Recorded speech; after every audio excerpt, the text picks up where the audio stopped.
તો હવે સમાચારોમાં આ તરફ આપણે આગળ વાત કરીએ સુરતની તો સુરતના ઉમરા વેલેન્જા રોડ પર રંગોળી ચોકડી પાસે આવેલા પતરાના શેડના ગોડાઉન અને દુકાનોમાં ભીષણ આગ ફાટી નીકળી હતી।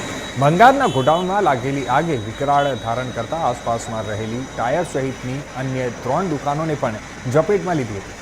ઘટના અંગેની જાણ થતાં ફાયર વિભાગનો કાફલો ઘટના સ્થળે દોડી ગયો હતો અને આ ધુમાડાના ગોટે ગોટા 3 કિલોમીટર દૂરથી દેખાઈ રહ્યા હતા।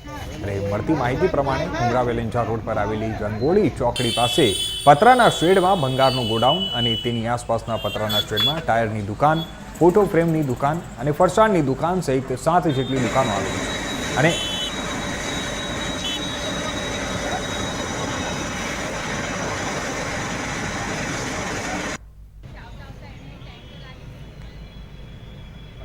આ કરવું જોઈએ ને, એટલા માટલા નહીં હોય